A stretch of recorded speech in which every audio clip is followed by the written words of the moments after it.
May is a very special month for me. I've got 2 anniversaries in May.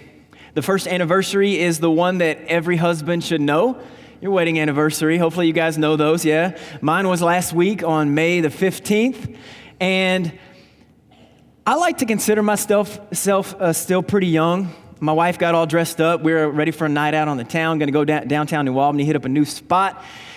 And we ended up dropping the kids off at the grandparents, getting Chinese takeout, going home and watching Hulu for a couple hours. So it is what it is. We just celebrated our golden anniversary. Any men know what their golden anniversary is? Okay, we got one. I had no idea. Your golden anniversary is when the date of your anniversary matches the number of years. So on May 15th, it was our 15th year anniversary, so it's our golden anniversary. So I didn't know that. That was fun. But my other anniversary is one that I didn't know the date, just found out, was talking to somebody on staff here, and they said, yeah, Ryan, your anniversary is on Monday. So that's tomorrow. It's my anniversary of serving here on staff at Graceland. And man, yeah. Been 6 years. I can't believe it. 6 years. It has been a wonderful ride. We have experienced so many wonderful things. I can't believe how much God is doing. I look around this worship center and I see so many familiar faces. It encourages me to know that I serve alongside of people like you. It encourages me to know that I get to share life with people like you. It encourages me to know that I get to do a job with such a wonderful staff that we have. I get to serve under Larry Riley, who's a fantastic lead pastor. It's been such a cool journey to get to where we are now. And so I want to share a little bit about my call to ministry with you this morning, where Jenny and we've been. I won't go back too far. So many of you that know me, we lived in Nashville, Tennessee, and about 5 years of living there, the Lord began to place this desire in my heart to do vocational ministry. I did my very best, and when this first began, I ignored it. I just pushed it off to the side. Here were a couple reasons why. Jenny was pregnant with our first child. I had just received a promotion at work in banking. We were having conversations about buying a brand new home, like a bigger home with our growing family. Jenny had just received her master's in education, so we had some things to pay off. We had great jobs, and so we finally found, I think, our groove when it comes to financial stability and things like that. So I tried to ignore it. Over the next year and a half, the Lord He just began to tighten His grip on my heart. He continued to point me to full-time ministry. I just couldn't shake it. And I talked with Jenny about it, and she said, honey, you're supposed to do this. We're supposed to do this. Wherever you go, I will follow you. He was calling me into full-time ministry. So I thought, okay, I might need to go get some theological training. So I decided it might be best if I went and enrolled at Southern Seminary, just here in Louisville.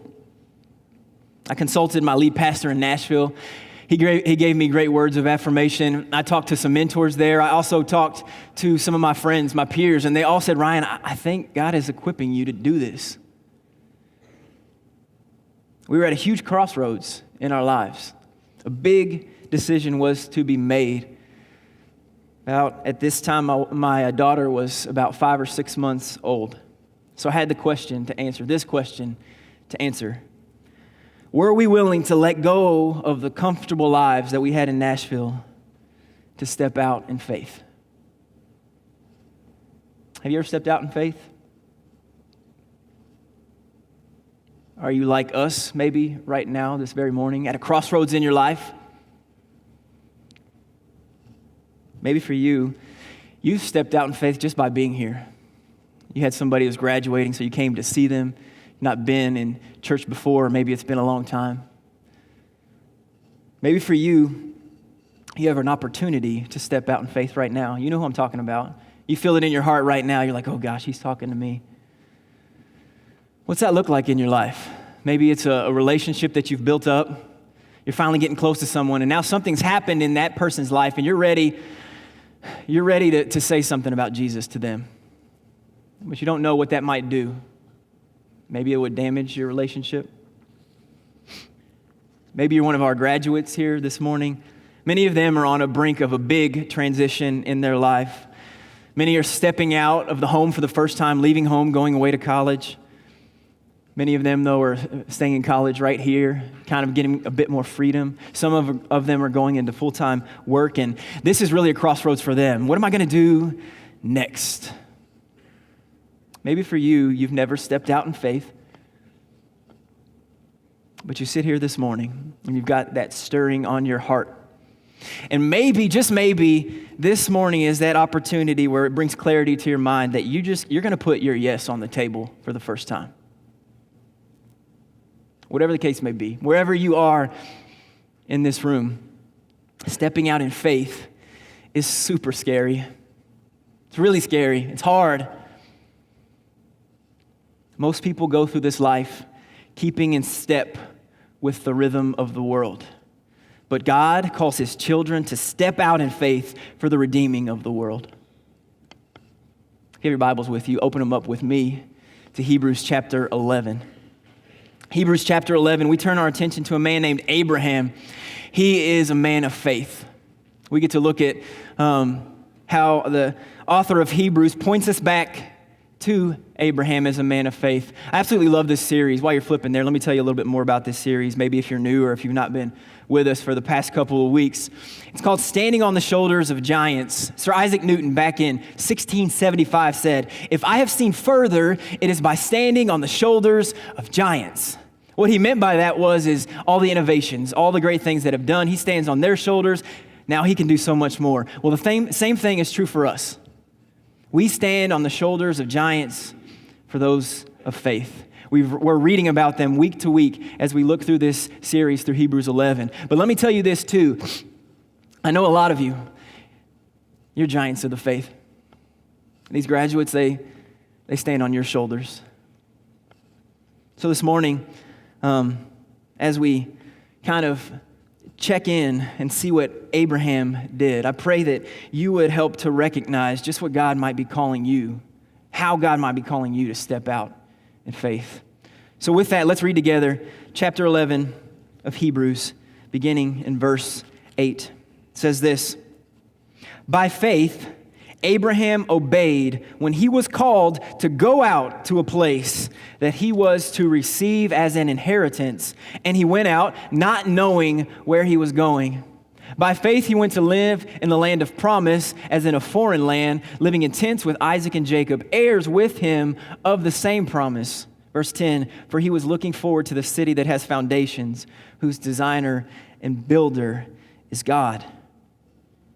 If you have your bulletin with you, I'd love for you to pull that out. Flip it on over to the back. There's a listening guide on there. If you want to take notes, jot down a few things, some things that might encourage you this morning. But I want to look at Abraham, his example of faith in these 3 verses, and share with you just 3 things, 3 truths that you can take home with you, that you can use these to apply to your life. Maybe today, maybe this week.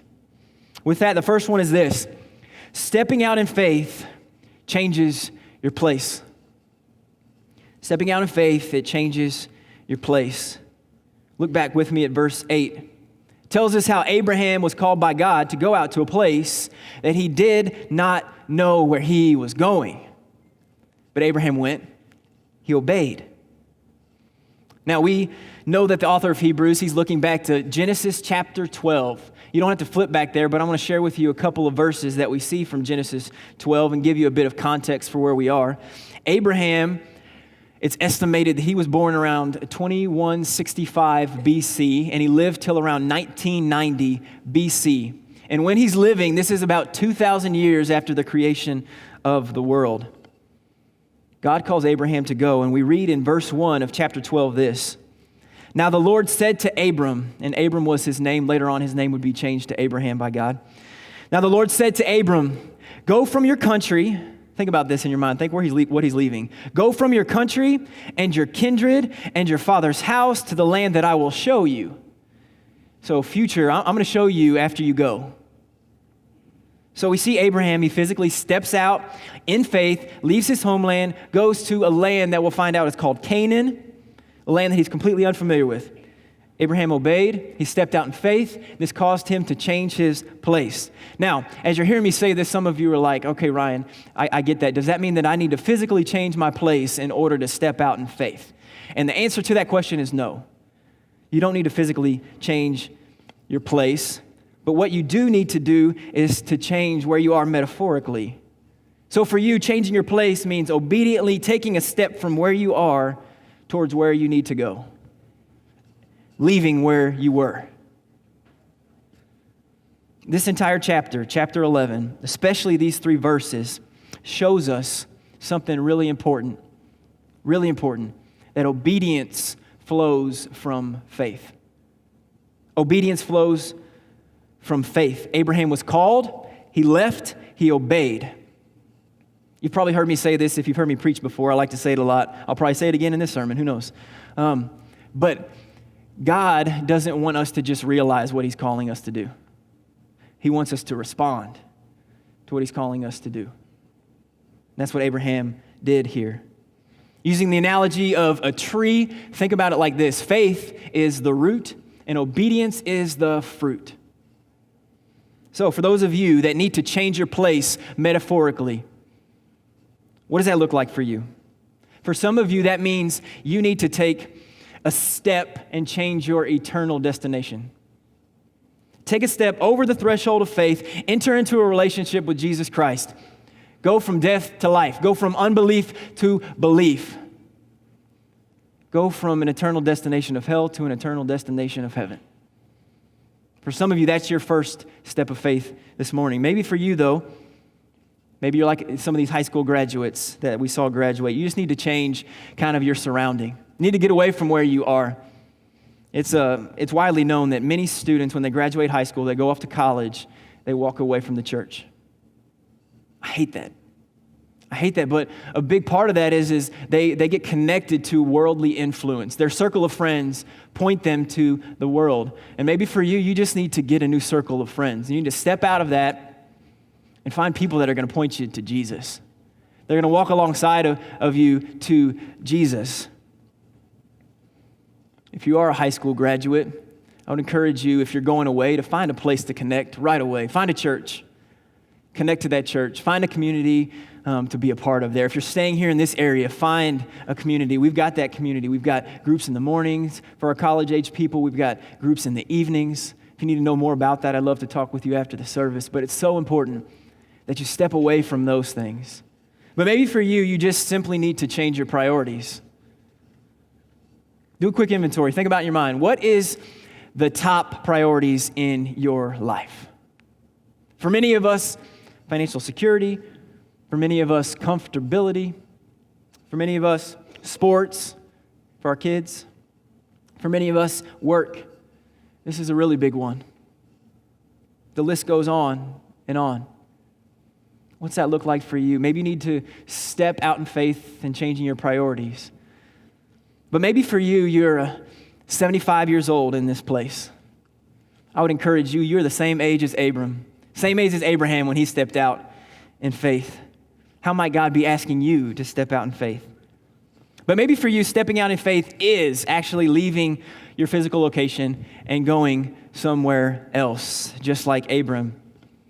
Let me go back to the story I started with earlier. I called a ministry, called a come here. For us, that was to leave Nashville and come to this area. God, I believe, was calling us to step away from what we knew. Our jobs, our home, our church there, our friends. Stepping out in faith means leaving a place and people that we loved. So here's what we did. We put our house on the market. We anticipated, this was a really poor housing market. We anticipated it would take 6 to 9 months to sell. And of course, God being God, he sold our house right away. So now we had 6 months to find a place to live, which leads me to my second point this morning.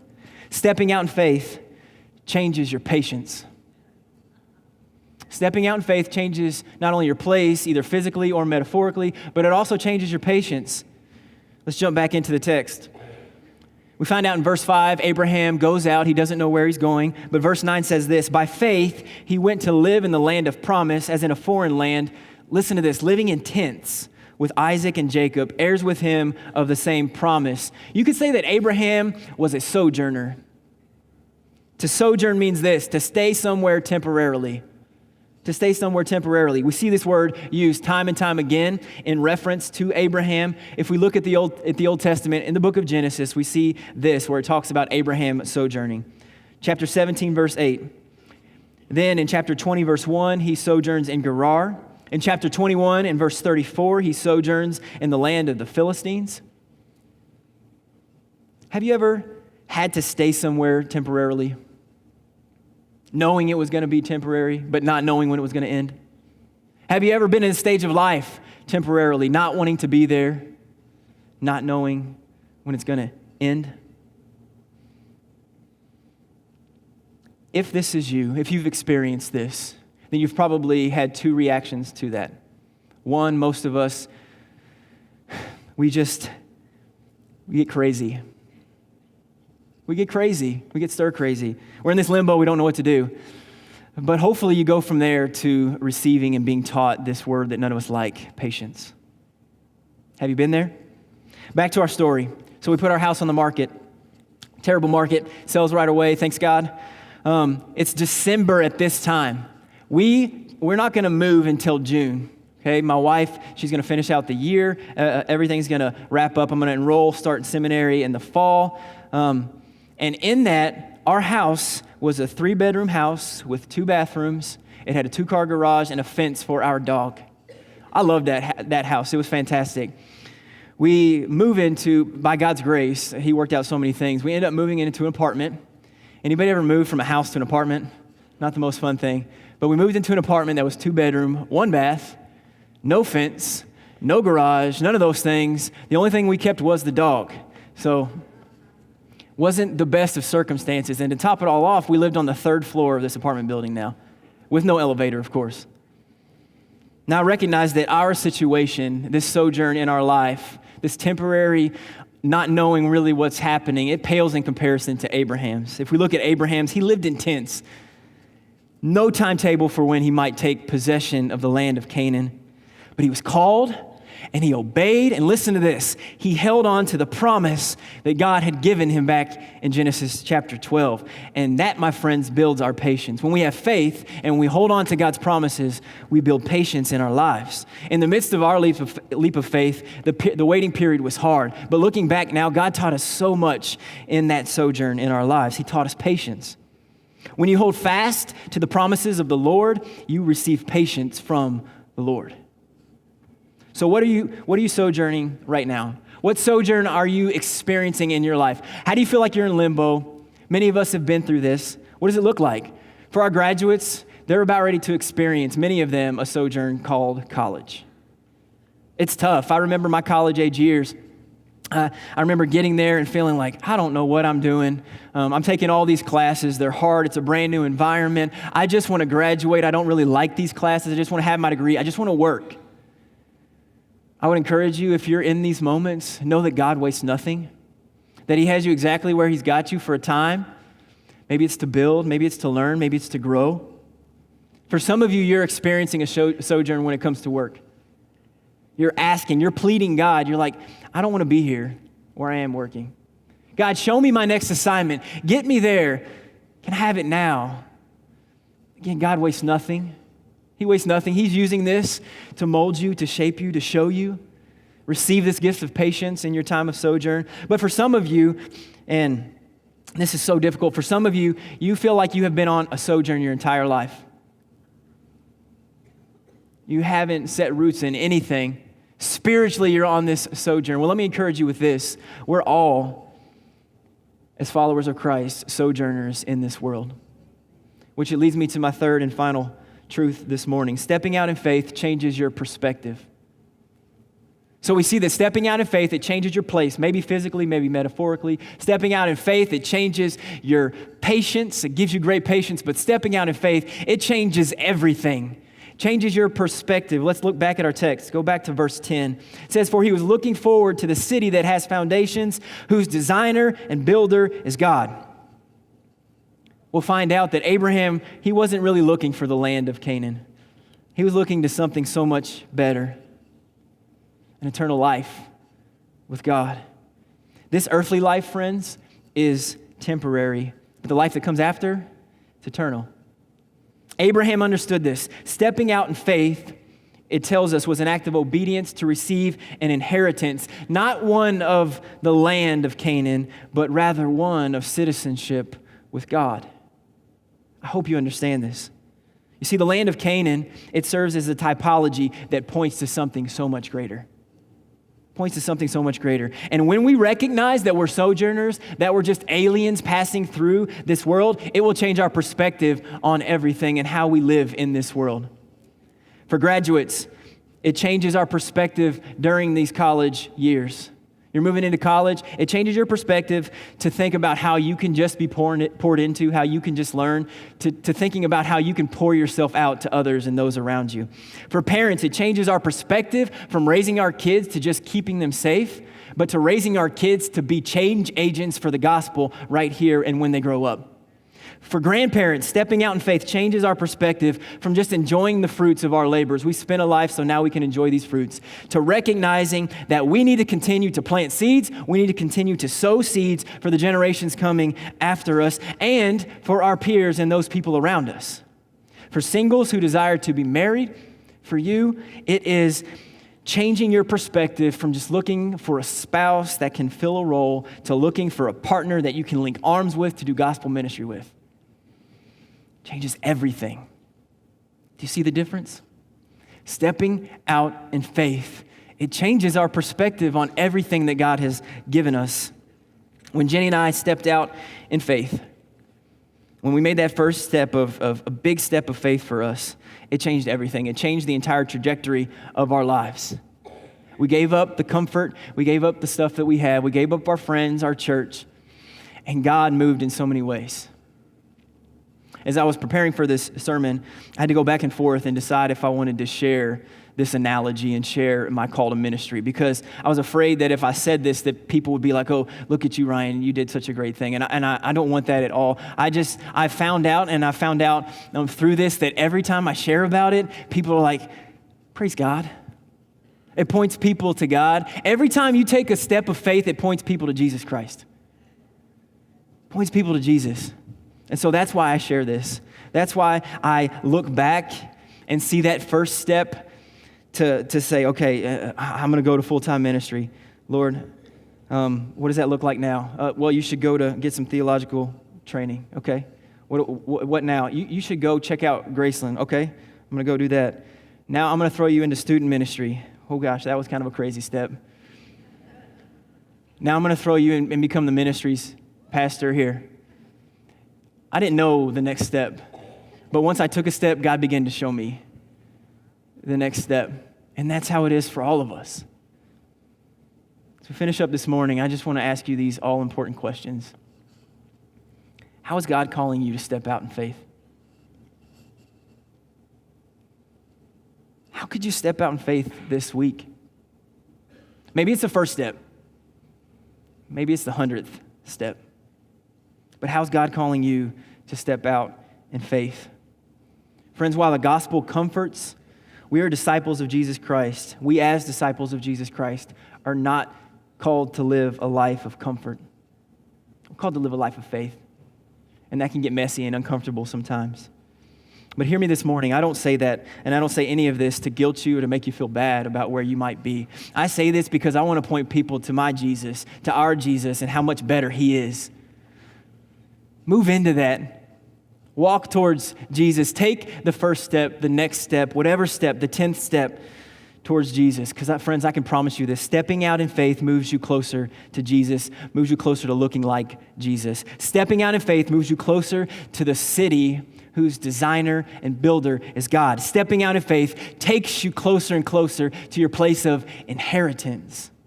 The inheritance we have as children of God and followers of Jesus Christ. Are you willing to step out in faith?